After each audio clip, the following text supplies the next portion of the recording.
ওই চাঁদা তুলে খাওয়ালে মানে চলের মাথা ফাটিয়ে দেবো। কি হতো ওই শাহরুদ্দিন আমার মাথা ধার দিয়ে দোয়া করছিল, তুফান মেলের দোয়া এলাম না। এই জন্য আসুন আমি আপনাদের সামনে কথা বলবো কোরআনুল কারীম। আল্লাহ তাআলা এই কোরআন নাজিল করেছেন রসুলের উপরে। উদ্দেশ্য দুইটি, জোরে কোন কয়টি? দুইটি। হেডলাইন হলো, উদ্দেশ্য হলো খেলাফত আর ইবাদত। কোন এক নম্বর উদ্দেশ্য কি? খেলাফত। আর দুই নম্বর উদ্দেশ্য ইবাদত। এই কোরআন নাজিলের উদ্দেশ্য দুইটি, নবী প্রেরণের উদ্দেশ্য দুইটি, মানব সৃষ্টির উদ্দেশ্য দুইটি, পৃথিবী সৃষ্টি করার উদ্দেশ্য দুইটি। এই চারটা কাজের উদ্দেশ্য দুইটি। এক নম্বর হলো খেলাফত, দুই নম্বর হলো ইবাদত। আল্লাহ আকবার করলেন না? আরবি করলে বাংলা আগে বলে আপনাকে বুঝে নিচ্ছি। আল্লাহ কোরআনে বলছেন, ওয়াইজি ক্বালা রাব্বুকা লিল মালাইকাতি ইন্নী জাইলুন ফিল আরদি খলিফা। কার কথা? এটা আদম আলাইহিস সালামের বানানের আগের বক্তৃতা আল্লাহর। এই কথাটা আল্লাহ ফেরেশতাদেরকে ডাক দিয়ে বললেন, আমি পৃথিবীতে খলিফা বানাবো। বানাবো চুপ, আল্লাহ কোন ফেরেশতাদের পরামর্শ নেয়নি, বলছেন আমি বানাবো, সৃষ্টি করব। চুপ। এখন ফেরেশতা বলছে, আল্লাহ এই কাম করবে যাচ্ছেন কে? আমরাই তো যথেষ্ট। এরা তো সৃষ্টি করলে ইউফসিদু ফিহা, এরা ফাসাদ করবে, এরা অনাচার করবে, দাঙ্গা হাঙ্গামা লাগাবে, রক্তপাত করবে, এরা নবীদেরকে হত্যা করবে, আলেমদেরকে জেলত তুলবে। হ্যাঁ কথা কোন না? এরা মানুষের শান্তি বিঘ্নিত করবে, অতএব এদেরকে সৃষ্টি করা হবে না। তখনই আল্লাহ রাগ করে বললেন, ইন্নী আ'লামু মা লা তা'লামুন, আমি আল্লাহ যা জানি তোমরা তা। এই কথা 100% সত্য। তাহলে ওটা ফেরেশতা বলছে, ওই কথা কি আমাদের জন্যও নয়? আমরা কি আল্লাহর থেকে বেশি জানি? তাহলে আমরাও আল্লাহ যা জানে আমরা তা জানি না। আসুন তাহলে আল্লাহ বললেন যে আমি যা জানি তোমরা তা জানো না। আল্লাহ যখন বললেন আমি খলিফা বানাবো, সৃষ্টি করব, তাহলে ফেরেশতারা জবাবে কি বলবে এটা কি আল্লাহ আগে থেকে জানতেন না? এই ধরে কোন জানতেন না? আপনি কাল কি করবেন সেটা কি আল্লাহ জানে না? এটি মেলা মানুষ আছেন, কেউ কেউ আলু সিঁচবেন, কেউ কেউ আলু তারপরে রিডোমিল দেবেন। মনে মনে করছেন কোন মানুষ দিয়ে দিই বা 50 টাকা ঢোল লিবি রে, বিপদত পড়ে গেছে। এটি বসে আসলে পরিকল্পনা করছে আগামীকাল কি করব এটা আল্লাহ জানেন। ফেরেশতা যে কি বলবে আমি এই উপস্থাপন করার পর আল্লাহ আগে থেকে জানেন। সাথে সাথে আল্লাহ বললেন আমি যা জানি তোমরা তা জানো না, কারণ আমি যে খলিফা বানাচ্ছি এদেরকে ডাইরেক্ট সিলেকশন করে আমি খলিফা পৃথিবীতে পাঠাবো। এনারা হলেন খলিফাতুল্লাহ, যেরকম আল্লাহু আকবার। এনারা কার খলিফা? খলিফাতুল্লাহ শব্দের অর্থ হলো আল্লাহর খলিফা। সিলেকশন করে পাঠাচ্ছে, কোন ভোট লাগিছে?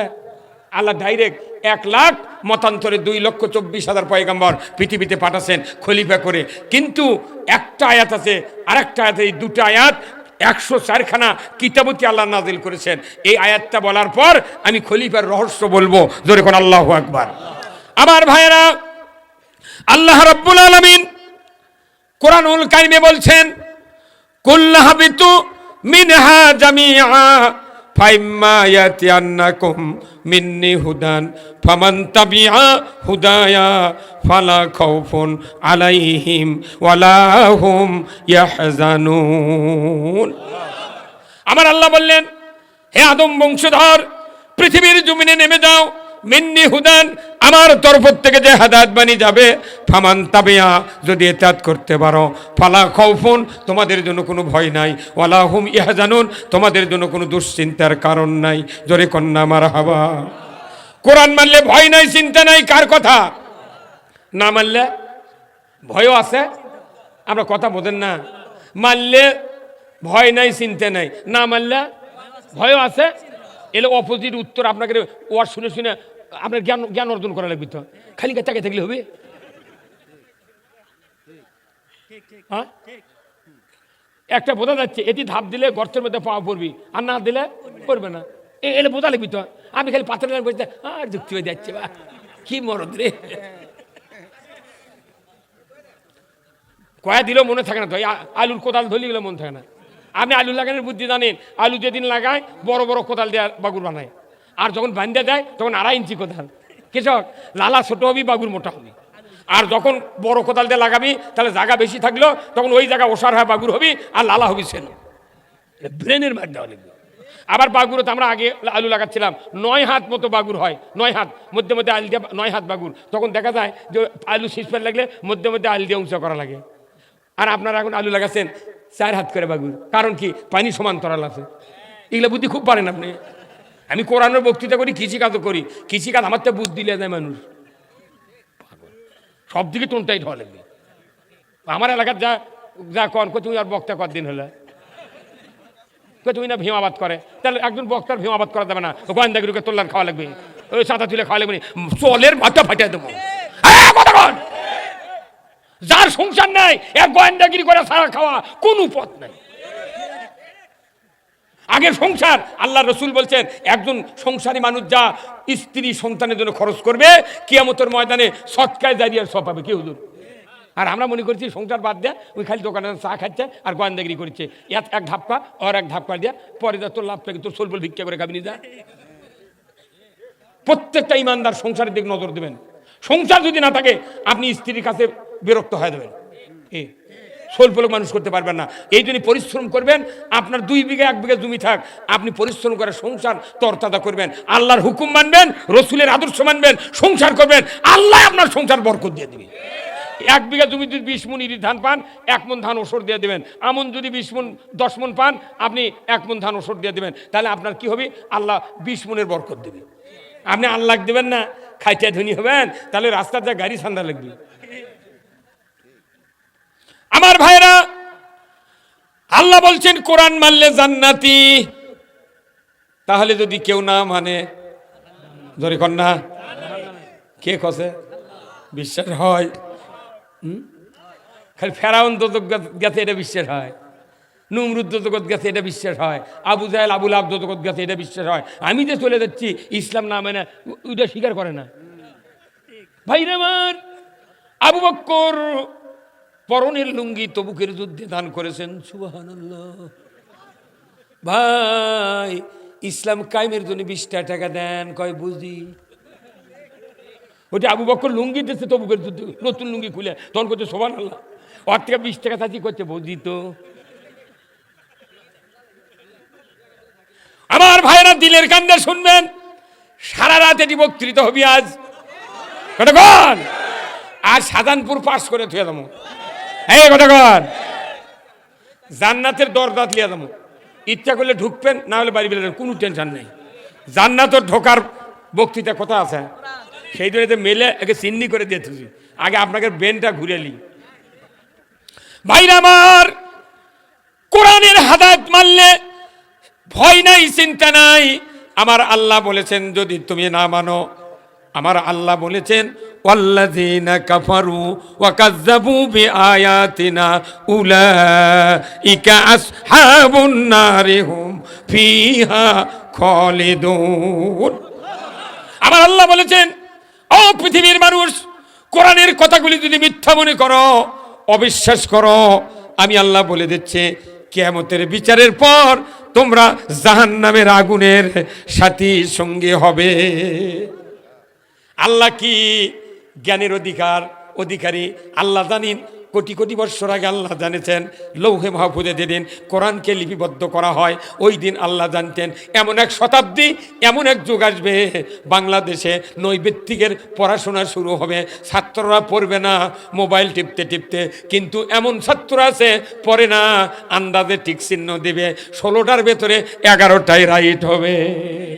কি স্যার, নৈবেত্তিকের পড়া কি কোনো পড়া লাগে না, ইনা আন্দাজে টিক দিবি, 11টাই পাস।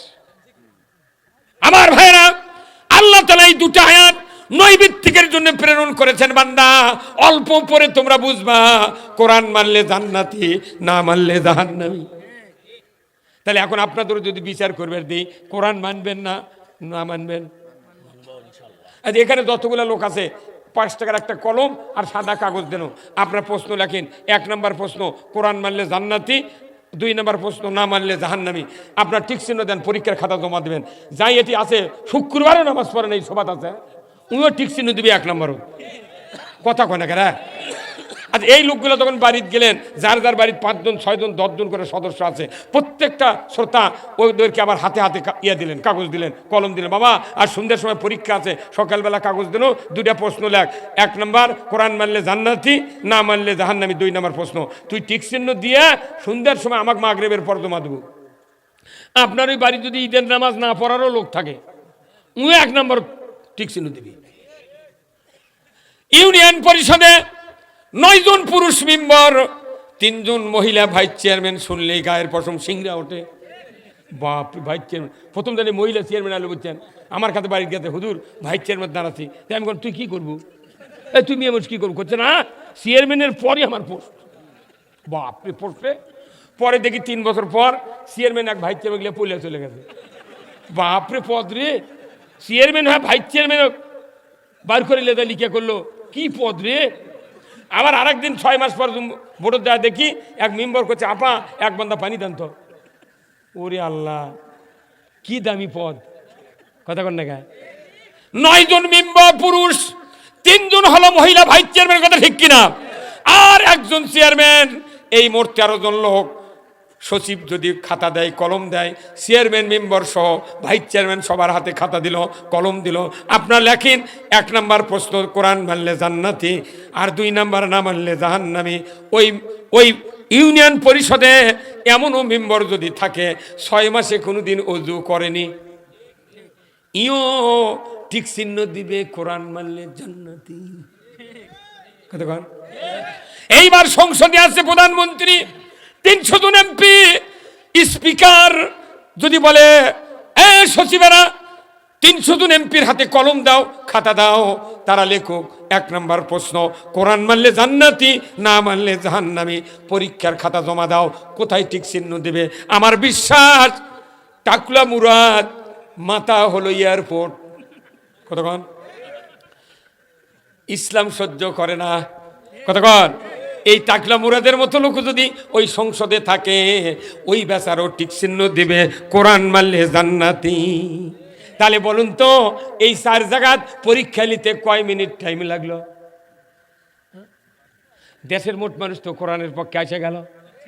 এই বাংলাদেশে 5 কোটি মাহফিল হয় প্রতি বছর। একটা সবার যদি 1 জন লোক ভালো হতো, 5 কোটি লোক 1 বছরে ভালো হতো। দ্বিতীয় বছরে কয় কোটি? তৃতীয় বছরে কয় কোটি?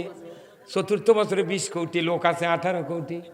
আরো 2 কোটি ভারতের মুদির রাষ্ট্র থেকে হাওলাত লওয়া লাগবে, দাদা আসো ভালো হইয়া যাও।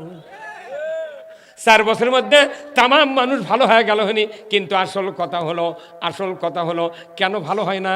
এর কারণ হলো, যদি আপনি জমির বিষ স্প্রে করেন, অ্যামিস্টার টপ, তারপর কারেন্ট পোকার সাবা, আপনি যদি এসিমিক্স যদি একসাথে মিশে যদি স্প্রে করেন, আপনার স্ত্রী বলতেছে ঢললে বাড়ির থেকে বাড়ানোর সময়, ওগো স্বামী, এই যে দেওয়া আকাশে ম্যাক করছে, ওষুধ দেন না, যদি বৃষ্টি হয় ওষুধের কাম হবে না।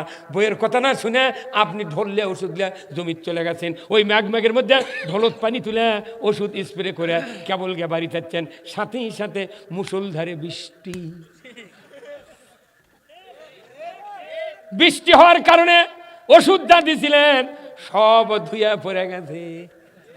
বিষ দেওয়া না দেওয়ার সময়। আমার দেশে এত স্প্রে করতেছি আমরা বক্তারা, সাইড স্প্রে করেছে অ্যামিস্টার টপ, আমি স্প্রে করতেছি হ্যাকানে জল, বজলুর রশিদ স্প্রে করতেছে আপনার হলো বায়ারের হলো নাটিভো। আর হাসি গায়ে মরদ কি কয়, এ চোখ খুলে গেছে এখন, কে কথা বলে কয় না বলে না, পানির বোটাতে দাঁতি ছাড়াচ্ছি, থাম। যত ছত্রাকনাশক ওষুধ আছে কোরআনে, যত মানুষের ইমানে পছন্দ ধরেছে ছত্রাকনাশক অসুখ ধরেছে, এদের স্প্রে করতেছি কোরআন দিয়া।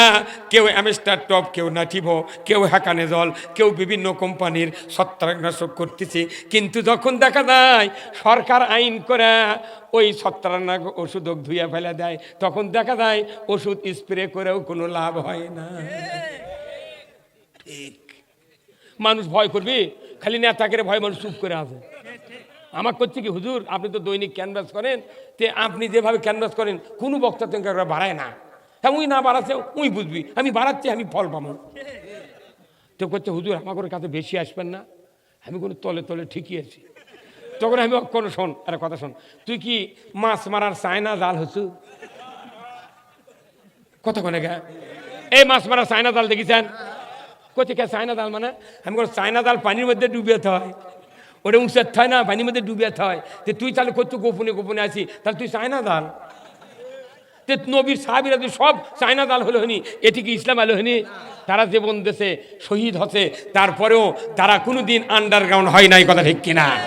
যারা আন্ডারগ্রাউন্ড থাকবেন আল্লাহ বুঝতে পারলো না যে ই কোন কাম করছে। আমি যাই আছি তাই করতে আসছি বা এগুলো আর মুনাফিকি হওয়ার বেশি সম্ভাবনা। আর আপনি যদি একজনের সাথে ফাইটা বাড়িয়ে যান, কেউ ভোট দেবে না, কবে না ওই পক্ষ যা লাভ হবে না। বড় বিপদ ভোট না চাওয়া, আর না চাইলে আপনাকে কে মারিয়ে ফেলে দিবে। কি কথা কোন আমার ভাইরা, আজ থেকে ১৫০০ বছর আগে আল্লাহর নবীর সাহাবী হযরত হানজালা রাদিয়াল্লাহু তাআলা আনহু, উনি বদরের যুদ্ধে যেতে পারেন নাই। বদরের যুদ্ধে ৩১৩ জন সাহাবী নিয়ে রসুল মোকাবেলা করলেন ১,০০০ কাফেরের সাথে। ধরে বলুন ঠিক কিনা? কত হাজার? মাত্র ১,০০০। আর সাহাবীরা হলো ৩১৩ জন। যুদ্ধ শুরু হয়ে গেল। যুদ্ধ করতে করতে আল্লাহ তাআলা নবীকে জানিয়ে দিলেন, আমি প্রথমে ৩,০০০ ফেরেশতা দিলাম, নবী আপনার সহযোগী হিসাবে আপনি যে পক্ষে যুদ্ধ করছেন ফেরেশতারা ওই পক্ষে যুদ্ধ করবে। কিছুক্ষণ পর আবার আল্লাহ বললেন, না না না, আরো ২,০০০ ফেরেশতা বরাদ্দ করে দিলাম, আপনার টেনশন নাই। বদরের যুদ্ধে সবচেয়ে বড় কাফের নিহত হয়েছিল ওই আবু জাহেল। ওই আবু জাহেলের বিপক্ষে ৫,০০০ ফেরেশতা দিয়া আল্লাহ তাআলা এই দুনিয়ার জমিনে বদরের যুদ্ধে রসুলকে বিজয়ী করে দিয়েছিলেন। জোরে বলুন ঠিক কিনা? যখন জাতি ইমানদাররা দুর্বল হয় তখন কোনো আল্লাহ তাদের পক্ষ নেয়। সূরা কাসাস চেনেন আপনারা? যারা পড়া জানেন, বাংলা পড়া জানেন, আরবি পড়তে যদি না পারেন, আগামীকাল বগুড়ার বড় মসজিদের উত্তর পশ্চিম গেটে আদর্শ লাইব্রেরি আছে, একটা তর্জমা কিনবেন। আশরাফ আলী থানবীর পিঠে লেখা আছে ১২ নম্বর জেল। এই ১২ নম্বর জেল ৩৭০ টাকা দিয়ে কিনবেন। জীবনে বক্তৃতা করব না, সূরা কাসাস আপনি পড়বেন। মাত্র ৩ নম্বর আয়াত, ৪ নম্বর আয়াত, ৫ নম্বর আয়াত আর ৬ নম্বর আয়াত। এই ৪টা আয়াত যদি আপনি পড়তে পারেন আপনার জ্ঞান চক্ষু খুলে যাবে। আমার ভাইয়েরা, আজ থেকে প্রায় ৭,৫০০ বছর আগে মূসা আলাইহিস সালাম পৃথিবীতে এসেছিলেন। তার প্রতিপক্ষ ছিল কে? ফেরাউন।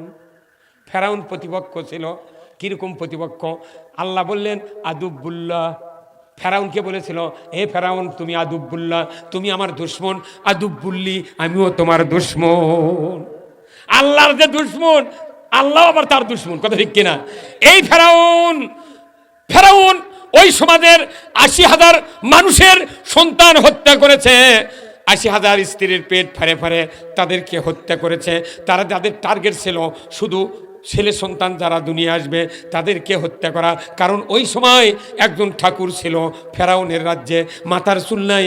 সেই ঠাকুর বলেছিল, ফেরাউন এমন এক যুগ আসবে, এমন দিন আসবে, তোমার এই রাজ্যে এমন একটা সন্তান জন্মেবে, তার নাম হলো ইব্রাহিম। ওই ইব্রাহিম জন্মে তোমার এই সন্তানের নাম হলো মুসা।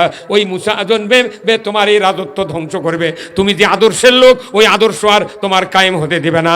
ওই আদর্শ কায়েম হবে ওই মুসার আদর্শ। ধরে বলুন ঠিক কিনা? যখন ওই ঠাকুর কাছে গোনাপড়া করে, সেই দিন থেকে ফেরাউনের ঘুম নেই। মুসা আসেনি, তারই জন্য ওর ঘুম হারাম। তখন করছে কি, তার এই পেট চেক কর, যাই পোয়াতে আছে তার পেট ছিল, যদি ব্যাটা চল থাকে মেরে ফেল দাও। কতজন মারছে? ৮০,০০০। ৮০,০০০ মারার পর এই দৃশ্য কে দেখলেন? আল্লাহ কোরআনে সূরা কাসাসে আল্লাহ নাজিল করে দিলেন আয়াত আমাদের নবীর কাছে। কারণ এইরকম অত্যাচার নির্যাতন দেশে দেশে শুরু হবে, মারপিট, হামলা ঘামলা, গুম খুম শুরু হবে। এর নিদর্শন দেখার জন্য কি পদ্ধতি গ্রহণ করতে হবে, তাদের জন্য আল্লাহ কি বরাদ্দ করে রেখেছিলেন, আজকেও কি বরাদ্দ হবে, এর উপর দৃশ্যটা আপনি নিজের চোখে তেলাওয়াত করবেন, অর্থ পড়বেন, বুঝতে পারবেন। ওই মিশরের ওই ফেরাউনের রাজ্যের দৃশ্য আর বাংলাদেশের দৃশ্য 100-100 মিলে যাবে। ফেরাউন তখন বলতেছে মুসা আলাইহিস সালামের লোকদেরকে, মুসা আলাইহিস সালামকে জানিয়ে দিচ্ছে, রে মুসা, তুমি জানো না ওই ফেরাউন কয়েকটা দল আছে এই মিশরের বুকে, কোনো দলের বিরুদ্ধে এত কটাক্ষ নয়, এত খড়গহস্ত নয়। তোমার প্রতি কেন খড়গহস্ত? কারণ কি? তোমার কারণ হলো, তোমার উপর খড়গহস্ত হওয়ার একমাত্র কারণ হলো তুমি রবের বিধান পৃথিবীর জমিনে কায়েম করতে চাও। কথা কি?